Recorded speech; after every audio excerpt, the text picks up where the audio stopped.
Ngayong araw nga dahil sa sobrang pag-crave ko dito sa Pancit Canton ay talaga naman sa sobrang sarap at sobrang anghang. Mapapaanyo nga sa'yo ka talaga. Kaya naman tara samahan niyo ako kung paano ko ito lulutuin.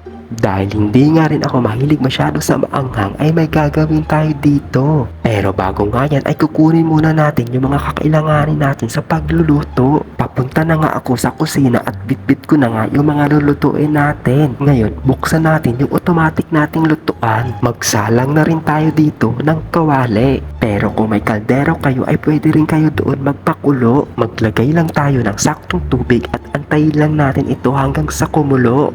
Pagkatapos nga ng 1,000 years later ng pag-aantay ay kumulo na nga din pala yung tubig. Kaya naman buksan na natin itong times 2 spicy bulldog pancit canton made from Korea. Para malaman natin kung totoo ba talagang maanghang ay bubuksan na natin ito. Ito pala yung sauce niya, may seasoning at may hot sauce. Ayan, ihulog na natin yung pancit canton dyan sa kawali.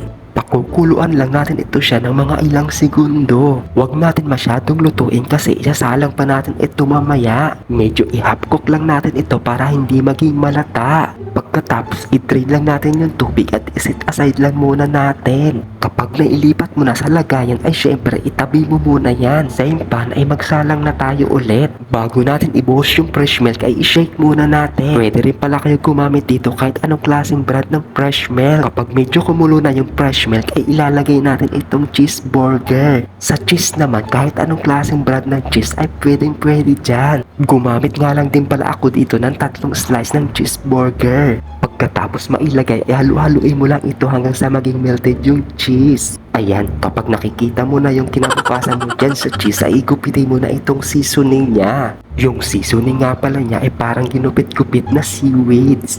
At isunod na nga din pala natin itong spicy hot sauce. Sa sobrang anghang nga daw neto ay talagang aalmoranasin ka. Ayan, kompleto na yung mga nailagay natin. Merong fresh milk at merong sliced cheeseburger. Pagkatapos ay halu-haluin lang natin ito hanggang sa kumapit yung mga sauce na dyan sa noodles. Dapat walang sabaw at medyo dry ang pagkaluto neto. Kapag ganyan na yung consistency niya, abay, ilaban mo. Pagkatapos maluto ay magpe-plating muna tayo. Dito natin malalaman kung totoo ba talagang maanghang ito. Baka naman ay haka-haka lang o kwentong marites lang. Sobrang cheesiest nga ang pagkaluto natin dito dahil dun sa cheese na inilagay natin. Sobrang natatakam na talaga ako. Pero bago nga yan ay kukuha muna ako ng backup ko. Para mamaya kapag naramdaman ko yung anghang ay maiinumin ako. Buksan ko na nga rin pala itong Sprite. Wala nga akong baso na maganda at parang magkakapilang ang peg. Naglalaway na talaga ako dito sa Pancit Canton at parang gusto ko na talagang kainin. Tara guys, sabayan nyo ako kumain at tikman natin kung totoo ba talagang maanghang ito. Pero parang hindi naman siya masyadong maanghang. Dahil doon siguro sa inilagay nating fresh milk at cheese. Gusto ko sana ipatry sa iyo kung maanghang ba talaga kaso malayo ka. Kaya ako na lang muna ang mag-taste nito. Kakaiba nga yung sarap dahil dun sa inilagay nating cheese. Hindi nga totoo yung sinasabi nila na sobrang anghang daw. Sa sobrang sarap nga ay talagang napainom ako ng Sprite. Medyo ramdam ko na parating na siya. Kaya naman ininuman ko muna ng Sprite.